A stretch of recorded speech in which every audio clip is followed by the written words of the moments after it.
Hello everyone. आज की इस वीडियो में हम बात करेंगे कि क्लास 12th बोर्ड एग्ज़ाम में मैथ्स में 100 में से 100 कैसे स्कोर करें। हो सकता है जब आप इस वीडियो को देख रहे हों आपके पास 3 महीने बचे हों, आपके पास 4 महीने बचे हों, लेकिन मैं आज आपको एक फैक्ट बता देना चाहता हूँ कि क्लास 12th बोर्ड एग्ज़ाम में 100 में से 100 स्कोर करने के लिए 3 महीने मोर देन इनफ है। और 2021 में तो 30% सिलेबस भी रिड्यूस हो गया है, तो 3 महीने का टाइम काफ़ी बड़ा टाइम है। मैं आपको इस वीडियो में कुछ स्टेप्स बताने वाला हूं, जिन स्टेप्स को आप फॉलो कीजिए और आपके 100 में से 100 कोई नहीं रोक सकता। ठीक है, तो वीडियो को आप एंड तक ज़रूर देखिएगा। चलिए शुरू करते हैं। देखिए, जो हमारा मैथ्स का पेपर है 100 मार्क्स का, उसमें 80 नंबर के हमारे बोर्ड एग्ज़ाम्स हो रहे होंगे और 20 नंबर हमारा स्कूल हमें on the basis of internal assessment देगा। सबसे पहले हम इस 20 नंबर की कहानी को समझ लेते हैं। देखिए, ये जो 20 मार्क्स हैं इंटरनल असेसमेंट के, इसमें आपके स्कूल में 3 पीरियोडिक टेस्ट होंगे, जिनमें से जो 2 बेस्ट स्कोर होंगे आपके, ठीक है ना। मान लीजिए 3 टेस्ट में 30-30 नंबर के आपके टेस्ट हुए, ठीक है। एक में आपका 29 है और 2 में आपके 30-30 हैं। तो जो आपका बेस्ट 2 होगा, यानी कि 30 और 30, उन दोनों का एवरेज निकाला जाएगा। 30 + 30 उसको 6 से डिवाइड किया जाएगा और फिर उसे 10 में कन्वर्ट किया जाएगा। इस तरीके से आपको 10 नंबर दिए जाएंगे और कुछ एक्टिविटीज़, मैथ्स की कुछ एक्टिविटीज़ आपके टीचर कराएंगे, उस पर आपको 10 नंबर दिया जाएगा। आपको इसमें आपको कॉपी सबमिट करनी होगी और साथ ही साथ आपका इसमें 5 नंबर का वाइवा भी इंक्लूडेड है। तो मैं आप लोगों को सजेस्ट करूँगा कि स्कूल के टेस्ट्स को सीरियसली लें, साथ ही साथ अपनी कॉपी भी बनाइए। भाई, आप कॉपी बनाएंगे, कॉपी में आपको एनसीईआरटी के क्वेश्चंस करने रहेंगे, आपकी प्रैक्टिस भी होगी और साथ ही साथ आपके स्कूल की कॉपी भी बन जाएगी। इसके लिए आपको अलग से मेहनत करने की कोई आवश्यकता नहीं है। तो इंटरनल में 20 में 20 लेना बहुत ही आसान काम है, आपको इसके लिए कोई अलग से काम करने की ज़रूरत नहीं है। अब हम लोग बात कर लेते हैं बोर्ड एग्ज़ाम के बारे में। बोर्ड एग्ज़ाम जो कि 80 नंबर का होगा, उसकी तैयारी कैसे करें, ये हमारा मेन टारगेट होगा इस वीडियो का। ठीक है, तो जो हमारा बोर्ड एग्ज़ाम 80 नंबर का होता है, उसमें 4 सेक्शंस होते हैं, section A, section B, section C and section D. Section A में 1 नंबर के 20 क्वेश्चन होते हैं, टोटल 20 मार्क्स। सेक्शन बी में 2 नंबर के 6 क्वेश्चन होते हैं, टोटल 12 मार्क्स। सेक्शन सी में 4 नंबर के 6 क्वेश्चन होते हैं, टोटल 24 मार्क्स। और सेक्शन डी में 6 नंबर के 4 क्वेश्चन होते हैं, टोटल 24 मार्क्स। ठीक है, तो अब हमें इन चारों सेक्शन की तैयारी कैसे करनी है कि बोर्ड एग्ज़ाम में हमारा 80 में 80 स्कोर आ जाए।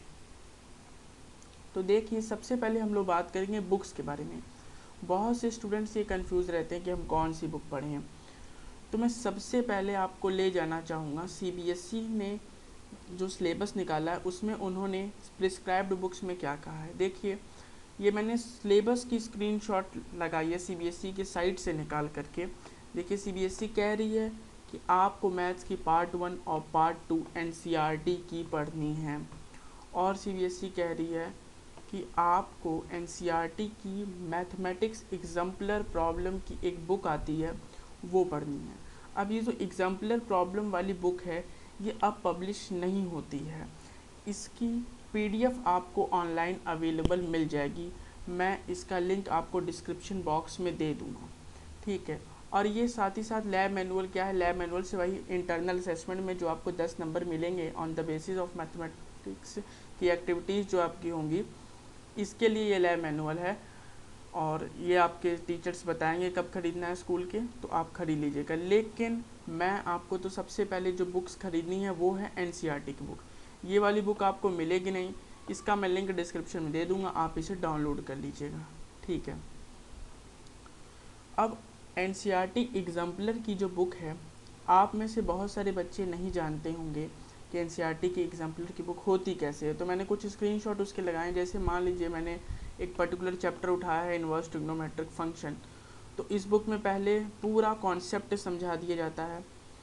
उसके बाद ये देखिए सारे फार्मूलाज इसमें समझाए हैं एनसीईआरटी एग्जाम्पलर में। उसके बाद बहुत सारे एग्जाम्पल्स होते हैं, सॉल्व एग्जाम्पल्स 2 नंबर वाले, 4 नंबर वाले, 6 नंबर वाले, और हर टाइप के एग्जाम्पल्स आपको मिलेंगे इसमें। ये एक बुक है जो CBSE ने बनाई है फॉर एक्स्ट्रा प्रैक्टिस, ओके।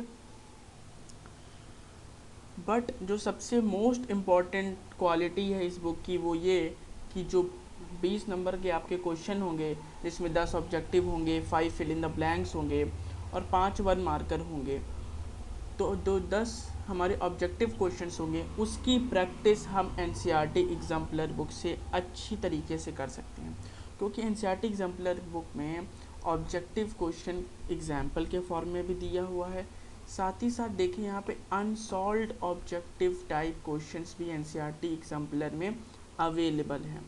इसके साथ ही fill in the blanks type वाले क्वेश्चन, ट्रू फॉल्स वाले क्वेश्चन, सभी टाइप के क्वेश्चन NCERT एग्जाम्पलर में अवेलेबल है। तो जो 1 नंबर वाला आपके क्वेश्चंस हैं सेक्शन ए के लिए हम NCERT एग्जाम्पलर को फॉलो कर रहे होंगे। लिंक्स डिस्क्रिप्शन बॉक्स में गिवन है, जल्दी से आप लोग सभी चैप्टर की NCERT एग्जाम्पलर डाउनलोड कर लीजिए। अब सबसे इम्पॉर्टेंट बात, अगर आपको मैथ्स में 90 प्लस चाहिए तो आपको 2 चीज़ तो करनी ही करनी है। पहली NCERT, दूसरी प्रीवियस ईयर क्वेश्चन, कितने साल के, लगभग 10 year previous question, past 10 year previous question आपको करने ही पड़ेंगे अगर आपको 90 प्लस चाहिए। मैं आपको बता दूं, सबसे पहले आपको NCERT और प्रीवियस ईयर क्वेश्चन ही करना है। आपको अगर 100% स्कोर करना है तो 100% स्कोर करने के लिए पहले 90% स्कोर करना पड़ेगा, और 90% स्कोर करने के लिए मैथ्स में पहले आपको NCERT और प्रीवियस ईयर क्वेश्चंस लगाने पड़ेंगे, फिर आप एक्स्ट्रा बुक्स और लगा सकते हैं। सबसे पहले लेकिन आपको NCERT पढ़नी है और प्रीवियस ईयर क्वेश्चंस लगाने हैं। अब मैं आपको बताने जा रहा हूँ कि कैसे अगले 3 से 4 महीनों में आप 100 में से 100 स्कोर कर सकते हैं। मैं इस वीडियो को बनाते वक्त ये एज्यूम करके चल रहा हूँ कि आपने अभी तक एक भी चैप्टर मैथ्स का नहीं पढ़ा, ठीक है। तो सबसे पहले आपका ऑर्डर क्या होना चाहिए, अगर आपने एक भी चैप्टर नहीं पढ़ा अभी तक तो आपका ऑर्डर क्या होना चाहिए चैप्टर्स को पढ़ने का। आप में से बहुत बच्चों ने बहुत सारे चैप्टर्स कर लिए होंगे, 5 चैप्टर 6 चैप्टर, तो वो रेस्ट ऑफ द सिलेबस में मेरी इन टिप्स को फॉलो करें। देखिए, सबसे पहले आपको करना पड़ेगा इन्वर्स ट्रिग्नोमेट्रिक फंक्शन, क्योंकि अगर आपको इन्वर्स ट्रिग्नोमेट्रिक फंक्शन नहीं आता तो आपको ये पूरा कैलकुलस का पार्ट अच्छे से समझ में नहीं आएगा। आप ये 2 चैप्टर फर्स्ट बुक के हैं, इन्वर्स ट्रिग्नोमेट्रिक फंक्शन और continuity and differentiability first book की है। पहले हम इन दोनों चैप्टरों को करेंगे, फिर हम ये पूरी अपनी सेकंड बुक करेंगे टिल प्रोबेबिलिटी, और फिर ये जो 3 चैप्टर्स हैं फर्स्ट बुक के, ये जो चैप्टर्स हैं हो सकता है बहुत बच्चे जो वीडियो को देख रहे हो उन्होंने कर रखा हो, तो इसलिए मैंने इसको लास्ट में लिख रखा है कि आप इसे बाद में फिर से पढ़ लीजिएगा, फिर से रिवीजन कर लीजिएगा। तो ये ऑर्डर होगा, आप इसका स्क्रीनशॉट ले लीजिए, आप इसी ऑर्डर में पढ़ रहे होंगे। देखिए, सबसे पहले तो आपको ये इंश्योर करना है कि अब आप डेली 3 घंटे मैथ्स पढ़ेंगे, ठीक है। और आपको 2 चीज़ें फ़िक्स कर लेनी है। सबसे पहले अपने रिसोर्सेज को फ़िक्स कर लीजिए और अपने टीचर्स को सेलेक्ट कर लीजिए। रिसोर्सेज में आपको क्या क्या आपके पास होना चाहिए, पहले तो मैंने पहले ही बता दिया, आपके पास NCERT होनी चाहिए, आपके पास प्रीवियस ईयर क्वेश्चंस वाली बुक होनी चाहिए, और साथ में आप कोई भी रेफरेंस बुक ले सकते हैं, लेकिन RD शर्मा लीजिए, क्योंकि RD शर्मा में बहुत सारे एग्जाम्पल्स हैं और एग्ज़ाम्पल्स ही बहुत ज़्यादा सफिशेंट है फॉर एक्स्ट्रा प्रैक्टिस। और आप एक टीचर भी सेलेक्ट कर लीजिए, चाहे ऑनलाइन चाहे ऑफलाइन, बट अब आप एक टीचर पकड़ लीजिए और उसी पर स्टिक हो जाइए। बार बार आप टीचर मत चेंज करिए कि आप फर्स्ट चैप्टर किसी और टीचर से पढ़ रहे हैं, सेकंड चैप्टर आप किसी और टीचर से पढ़ें, ऐसा बिल्कुल भी नहीं होना चाहिए। लेकिन एक बात का ध्यान रखिएगा कि आप जो भी टीचर पकड़ रहे हैं पढ़ने के लिए, आप ये इंश्योर करिएगा कि वो बंदा NCERT ज़रूर पढ़ा रहा हो। ऐसा नहीं होना चाहिए कि आप खाली एक्स्ट्रा क्वेश्चंस पढ़ रहे हैं और आप NCERT को आप नेगलेक्ट कर रहे हैं, ठीक है। तो हमें कैसे पढ़ना है, जैसे मान लीजिए आपने कोई भी एक चैप्टर उठा लिया और वो चैप्टर आप किसी टीचर से पढ़ रहे हैं, ऑनलाइन चाहे ऑफलाइन, तो आपको उस टीचर से पढ़ना है और साथ ही साथ आपको एनसीईआरटी सॉल्व करनी है, उसके साथ आर डी शर्मा के एग्जाम्पल्स लगाने हैं। तो मतलब जैसे आपने कोई चैप्टर स्टार्ट कर लिया, इनवर्स ट्रिग्नोमेट्रिक फंक्शन, आपने यूट्यूब पे गए, आपको कोई टीचर अच्छा लगा, आप उसकी वीडियोस देख रहे हैं, आप उसकी वीडियोस देखिए, साथ के साथ आप एनसीईआरटी करते चलिए और आर डी शर्मा के एग्जाम्पल्स करिए। फिर आप दूसरे चैप्टर पे जब आएंगे तो पहले चैप्टर को रिवाइज करते रहना है। कैसे रिवाइज करना है? जैसे एनसीईआरटी आपने कर ली तो उसमें कुछ क्वेश्चन आपको इम्पॉर्टेंट लगेंगे, टफ लगेंगे, उन क्वेश्चंस को आप मार्क कर लीजिए। उसी तरह आरडी में भी कुछ क्वेश्चन इम्पॉर्टेंट लगेंगे, कुछ क्वेश्चन आपको टफ लगेंगे, उनको मार्क कर लीजिए।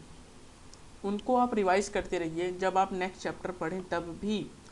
और जब आप नेक्स्ट चैप्टर पढ़ रहे होंगे तो जो पिछले चैप्टर्स आपने पढ़ लिए हैं उसके आप 10 ईयर प्रीवियस ईयर क्वेश्चंस करिए। उसकी बुक मैं लास्ट ऑफ द वीडियो में रिकमेंड करूँगा। और साथ ही साथ आप ऑब्जेक्टिव क्वेश्चंस की प्रैक्टिस एनसीईआरटी एग्जाम्पलर बुक से करें। लिंक डिस्क्रिप्शन बॉक्स में गिवन है, जा करके आप डाउनलोड कर लीजिए। तो बात करते हैं प्रीवियस ईयर क्वेश्चंस की बुक कौन सी आपको करनी है। तो ये देखिए, ये अरिहंत की बुक आती है, CBSE chapter wise solved paper 2020-2010। ये लेटेस्ट बुक है, मैं आपको रिकमेंड करूँगा लेटेस्ट वाली ही खरीदने के लिए, क्योंकि देखिए यहाँ पर with new pattern and objective questions. और मैंने कुछ स्नैपशॉट्स ले रखे हैं आपको दिखाने के लिए कि कैसी है ये बुक। देखिए इस बुक में previous year examination questions given है। देखिए यहाँ पे 1 मार्कर क्वेश्चंस हैं, 2 मार्कर क्वेश्चंस है, 4 मार्कर क्वेश्चन है। सभी टाइप के क्वेश्चंस को इसने बहुत ही अच्छी तरीके से क्लासीफाई किया है। आगे यहाँ पे लिखा भी है ऑल इंडिया 2016, फॉरेन 2016, इस तरह पूरा मार्क्ड है ये बुक। तो जब आप इस बुक को कर लेंगे तो आपके अंदर एक कॉन्फिडेंस आ जाएगा कि मुझे सारी प्रीवियस ईयर क्वेश्चंस आते हैं। सबसे इम्पॉर्टेंट बात इसकी ये है कि इस जो नई वाली बुक आई है उसमें ऑब्जेक्टिव क्वेश्चंस हैं। इसकी पहली की जो एडिशंस हैं ये प्रीवियस ईयर क्वेश्चन वाली बुक की, उसमें ऑब्जेक्टिव क्वेश्चंस नहीं हैं। और चूँकि अब 10 नंबर के ऑब्जेक्टिव क्वेश्चंस आ रहे होंगे, 5 नंबर का फिल इन द ब्लैंक्स आ रहा होगा हमारे एग्ज़ाम में, तो उसकी प्रैक्टिस बहुत ज़रूरी है। तो मैंने आपको क्या बताया, ऑब्जेक्टिव क्वेश्चन की प्रिपरेशन आपको कहाँ कहाँ से करनी है, एनसीईआरटी एग्जाम्पलर वाली बुक से करनी है। और ये प्रीवियस ईयर क्वेश्चन वाली बुक में देखिए 14 क्वेश्चन, 15 से 20 क्वेश्चन हर चैप्टर में इसी तरह अवेलेबल हैं। और साथ ही साथ हर क्वेश्चन का डिटेल्ड सॉल्यूशन भी बुक में अवेलेबल है, ये यहाँ पर आप देख सकते हैं। तो सभी चीज़ों को मैं सम अप करता हूँ, एक बार फिर से बताने की कोशिश करता हूँ। आपको क्या करना है, आपको कोई चैप्टर उठाना है, टीचर सेलेक्ट करना है, उससे पढ़ना है। साथ ही साथ आपको एनसीईआरटी प्रैक्टिस करते रहना। फेयर कॉपी में प्रैक्टिस करिए, वही कॉपी आप स्कूल में सबमिट कर दीजिएगा, ठीक है। साथ ही साथ आपको आर डी शर्मा के एग्जाम्पल्स भी लगाने हैं। और फिर जब आप उस चैप्टर को कंप्लीट कर लीजिए, दूसरा चैप्टर पढ़ना स्टार्ट कर दीजिए, तो जो पिछले चैप्टर्स आपने पढ़ लिए उसके आप प्रीवियस ईयर क्वेश्चन इस बुक से लगाते रहिए और ऑब्जेक्टिव क्वेश्चंस एनसीईआरटी एग्जाम्पलर वाली बुक से प्रैक्टिस करते रहिए। तो यही मुझे बताना था। और अगर आपको थोड़ी सी भी वीडियो हेल्पफुल लगी हो तो मेरे चैनल को सब्सक्राइब कीजिए and share this channel among your friends for more awesome content for preparation of class 12 boards. Okay, thank you.